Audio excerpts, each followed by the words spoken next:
All right, folks. I don't know what this game's going to bring us, but I've seen the civs and I've seen the names, and I hope it's spicy. We've got some solid players here. 1450 rank, 1450 Elo, which puts them well above average, well into that mid Elo solid category. I think to be a top 1,000 in the world, you have to be like 1,600 plus. So they're 150 Elo off from that, though my data could be outdated. In the red, we have Magasuko playing as the Sicilians. So I'm kind of hoping we're going to see some U-pudding strategy here, which I've made a ton of videos on at this point. And then in the blue, we have Get Money Ya Ya playing as the Magyars. So Magasuko and Get Money Ya Ya. 1v1 Arabia, Magyars for Get Money. And I think Get Money probably going to be going for scouts, which is something that I would consider predictable if you see someone playing Magyars on Arabia. Scout Rush is their best strategy. They don't really have many bonuses that flow towards other things. So I would say that we're going to see Magyars go scouts. Now, there is no way to tell if they picked civs, as no one runs faster screams at me in my chat. It's okay. Your cat probably stepped on caps lock. I get it. I unfortunately have no way of knowing if they have picked civilization or if it's random. I would lean towards this possibly being picked civ, though, because Magyars are pretty common for scouts, and Sicilians, at least my fingers are crossed here, had some cool stuff happening. People have been playing the Sicilians a little bit more. There's been lots of conversations with it, but we'll see. I'm personally hoping we have some U-pudding strategy with the, the Donjon here and maybe some sergeants, but Sicilians do have other bonuses. Their farms last longer after their farming upgrade, so it's good, like, long-term civ. And their units also resist bonus damage, which is quite nice. But I would not consider Sicilians to be very good on Arabia compared to the Magyars if we were playing Standard. In fact, I would actually consider Sicilians one of the worst Arabia civs if you are playing Standard in the game right now. Just thought a little bit more about that statement. Yeah, I think I still agree with what I just said, which actually makes what U-pudding has done with this civ remarkable and inspiring. But yeah, woodlines are garbage. So apparently money does not grow on trees. Is that right, Blue? Haha, get it? No. Okay, so 1450, 1450, 1450. My brain is computing. Where will the struggles come in? I think 1450 would struggle with transitions, which honestly is like not even just 1450. I think anyone 1,000 Elo up struggles with when you transition into the next thing. So if it is going to be indeed scouts or, from both, what are they making after scouts? Will they continue to make scouts? What's the deal? Very open map. A lot of people here are, getting stressed out at even thinking about playing it with how open it is. Other people like that. So T90, any advice on controlling lots of monks? Do you control group each one to get the most conversions? Yeah, control grouping them all into different groups is the best way to do it. So players will do like 1 through 10, for example, and then it's like, or 1 through 9, and it's just like 1 click, 2 click, 3 click, 4 click. I'm also not the player to ask, really, but because I just give up after like 4. I just click randomly then. It's too difficult for me. But I have talked to people who are really good with monks, and that's what they do. So, I know, I think it was Ganji has hotkeys for monks all the way up to like 15. Isn't that nuts? Like, I think he uses some of his F keys for them. So it's like 1 through 9 and then his F keys or something. Alato says, I'm 1500. I feel like people with this Elo tend to struggle with late feudal play in Castle Age as a whole. Yeah, I mean, that's the toughest stage of Arabia, honestly. I think if a game on Arabia stabilizes and it's like, a couple town centers and eco for both, that's pretty unforgiving at that point because you have lots of economy. But I think like late feudal, early Castle Age is a really difficult part of the game. Blue goes in towards the TC, does take some damage there. Red clicks up. So maybe it was a random civ game. I wish I had an indicator. I wish I knew. The game does not work like that, unfortunately. But my thinking is, if he had picked Sicilians to go scouts, he's wild. So maybe it was just a random Civ game into this, because people do like to play random. I will say that it's going to be kind of awkward here for blue to do damage if red goes for the super tiny walls. The eco kind of stressing me out here for red, not going to lie, but we'll see how things end up flowing. Like, did blue steal goats or something? I wonder if blue stole some sheep here. Blue still got food. It feels like blue maybe stole 2 sheep. Alright, so get money, yeah. Built the barracks. Is going to go for the stable now. Good timing on that.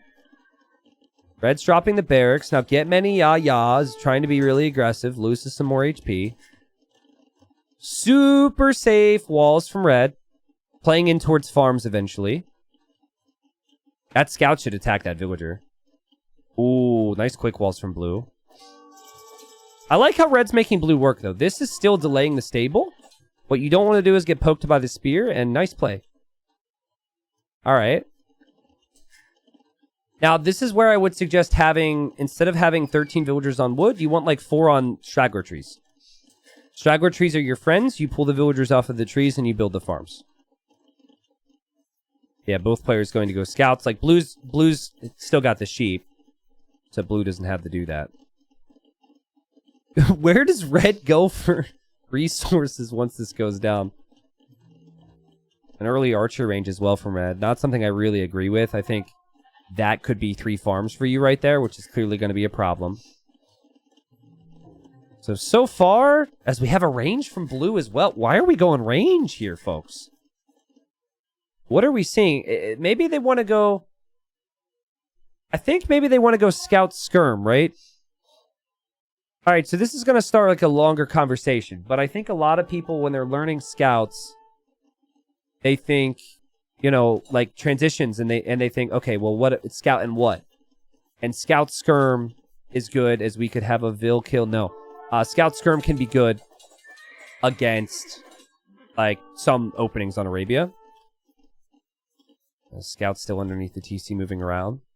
The thing is, going into skirms when your opponent has gone for a stable build is risky, right? Because they can just add scouts against the skirms. I think the thinking here, though, is the skirms are a counter to the spears. But if you're both going scouts, don't go skirms, is kind of my point. My advice would be to go archers. So try to give some tidbits of tips every once in a while. I think the game has been much better for blue so far. Not perfect, of course. But red has made life very difficult for blue to find damage. And blue is going for more the full wall approach, and the full wall approach could be punished a little bit more. Red, does red know about the range? Red does know about the range. Doesn't know it's skirms. Mainly is going spear defense, and now we're having skirms as well. So yeah, like, I just don't consider skirms to be something I would suggest here. But I would say that I'm just trying to give tips here, because I think some people are watching this to get some tips. Right? I hope, maybe. Entertainment, tips, it's all the same. Blue's doing a pretty good job, still trying to break through. This is definitely a point if your opponent's walled, where you have to think about your next task. So what your mind should be thinking here is, I'm not going to kill anything. Let's not force the issue. What I can do is I can hold him off of that gold. So that should be what's going on in your brain. For now, this is fine. You actually might break through. Spearmen are on the way. Maybe it's a big bait.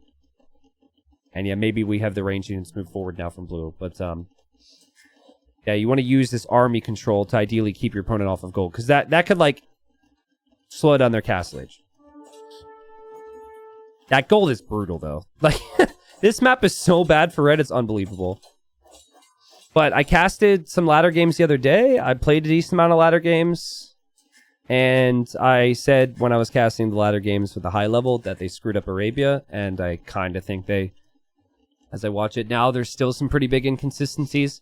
I like inconsistencies in general, but from time to time, it doesn't feel good to get maps that are like this.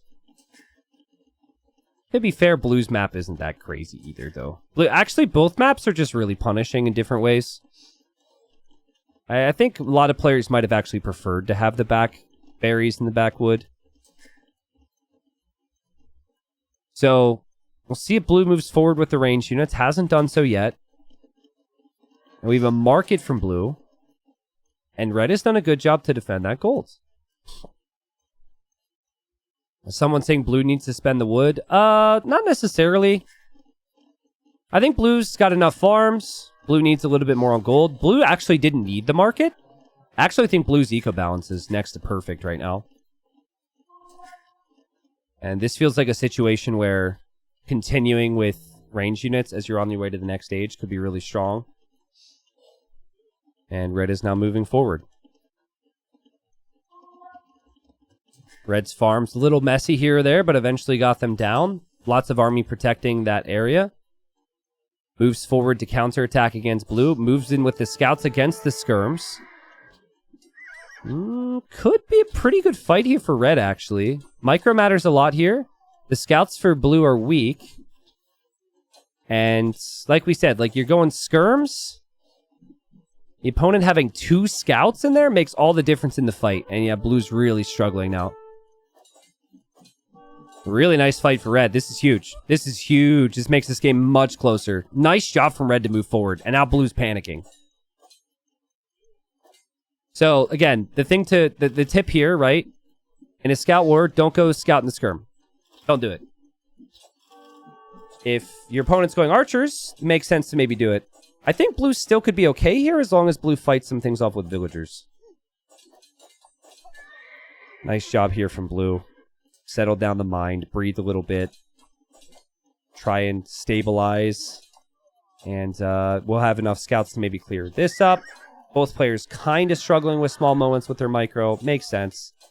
Does happen at this rank. And red's going to have, I'll say like, I don't want to say momentum, but red's in a really nice position right now. In fact, if red moved forward with this army this whole time, blue could be in big trouble. But for now, blue's just kind of getting tickled. But the idle time adds up here, right? Wow, 2 more stables from blue. Okay. I mean, the wood's still going to be there. That's pretty crazy. Wow, blue's got so many resources. Holy cow. This gold's definitely the area to lock down. I think like a TC here. Or a TC here, or a TC here. But, yeah, you need army to protect your map here. This is going to be a fun game, though, because I think red's got an opportunity to kill some villagers here. Force blue away from this area a bit. Stress blue out. But blue has benefited from how clean early feudal was. And blue should be able to defend from this with a knight or 2. And then red's going to need to defend. Red drops the stables. TC positions for red. Here's perfect. That's a wood line and a gold. That's the only good TC I like. Maybe, honestly, TCing the stone here might be decent because it feels like an early castle could be helpful. But you got to control the game with army. More spearmen from red I don't hate because red solved the stables. So that's not bad. Just will you have the timing on the pike upgrade? Knight should still be able to do pretty well here. Getting armor. We'll have some choke points to work with. We'll maybe have the hill. Also depends how cutthroat blue is. Does blue see this and feel the knights could still get good value? Or does blue back away? That's a back away from blue, right? Nope, forces the fight. One of the knights is stuck. That's great. Thanks, DE. And blue, get money, yeah. It's like, buy next DLC, no, after seeing that pathing. And red defense. Ultimately, I think it could have been just like some weird, some other command thing as well there for blue, but it did look like the unit was stuck and then not attacking. And red stabilizes. This is a really good game from these two. Blue's making a ton of knights. The first thing you need with this many spears is pikes, for sure. Oh, man, and this could be bad for red. Does red see this? Is blue going to dive? Oh, geez. Our spears back here, but you need the pikeman upgrade. Otherwise, the knights will kill, and the knights will absolutely kill here. Missing pikeman might end up hurting red here. If pike's in, you're taking better engagements there. And that's a lot more questionable of a fight from blue. Look at this from blue. Blue's attacking here and then also switching over here with an extra unit. Huge. That's really smart. Great way to use your knights. Great way to use your mobility. Great way to also make use of, like, take advantage of Red's awful map. And we have a new TC from Red, but Red still has knights coming in. And Blue's just 1 TC. Meanwhile, there is a knight from Red that has killed 3 villagers. Okay. That's actually, like, really necessary because Red has fallen behind here. So that knight continues to kill villager. Why make many knight when one knight do trick? Dang. Can you imagine, though, if that pikeman upgrade would have come in instead of those couple knights? Red felt like the spears would do enough. The problem is, you don't do enough bonus damage against a knight. When you've got, like, 10 spears, that's when the pike upgrade needs to come in. If you've got less than that, I can understand not doing it. Oh my god! This knight is a genius! Blue doesn't notice it because Blue's like, I am dominating this fool and life is amazing. Blue doesn't know. And Blue has a lot to see, too. Blue's seeing this. Oh my god, you're kidding. You are kidding me. 9 kills on the knight. This is in a new spot. Blue will notice this, right? Yeah, Blue notices this because it's in a new spot. Wow. What a save. Red really struggling for army and defense right now. That knight. No, the knight. The knight is going to end up having killed 12 villagers. That one single unit. And Blue continues to dive and patrol in, and Magars with all this attack are just shredding, and I think that Blue will still win this game despite the knight. Blue's everywhere. But I mean, Blue, you know, at a certain point, when you've killed a lot of vills, oh god. Oh geez. Oh geez. It's a feast. Oh man. Thanksgiving dinner. Leftovers. Dessert. Breakfast the next morning. Yeah, this is brutal. But yeah, Blue, once you've done this amount of damage, that's when you can take a deep breath and add a TC. You can also continue to kill, if you so wish, and you might not be able to have the balance of both. But I think you just, at this point, you say, okay, we did it. Drop a TC. And then just add a little bit more eco yourself. Because basically, your opponent's in a situation where they can't. Like, if they aim to keep adding eco, it'll just die. And even if it doesn't, they can't make counter army while also stabilizing eco. Nice job here from Blue. I think the defining moment in this game was when Red didn't click the pikeman upgrade. And then Blue split up the knights really nicely there. I really like the 1 TC play from Blue, though. Because the alternative to just adding more eco is you just keep your foot on the gas and they'll never come back. When I was... Now, this was pre-definitive edition, so it's a bit different.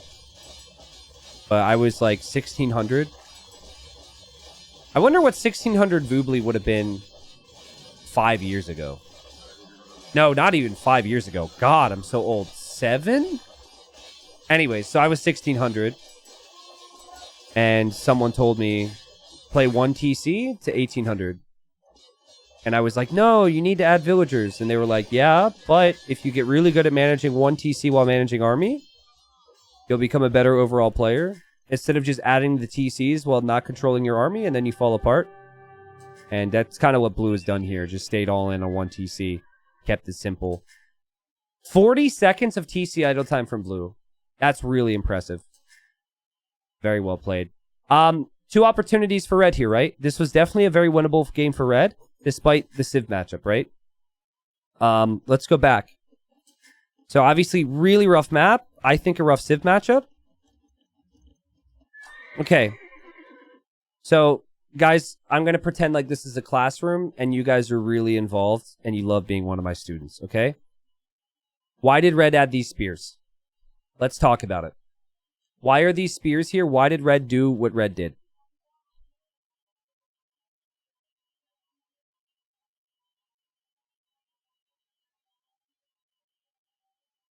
Okay, no response. Not even one person's trying.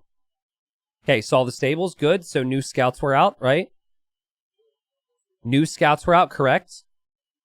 Also, the map sucked. So kind of had to be creative in how to protect this, right? Okay, all that's good. Now, we just said red is protecting from scouts. Red sees scouts, right? Now, sure, maybe it's possible that blue has some magical 4-scout army here and some magical 4-scout army on the other side. You don't necessarily know. But if the army at red's base is there to protect from scouts, and you see the scouts here and start winning the fight, and the fight starts to be won, right? I mean, even if you're not just winning the fight, I think like you could win the fight, most certainly if you come forward. I think this is a moment where red brings that army forward with a couple archers and starts to push. Right? So, well, remember how much time this took. Winning the fight, winning the fight, winning the fight, winning the fight, winning the fight, winning the fight, winning the fight, winning the fight, winning the fight. Okay. It gets to this point.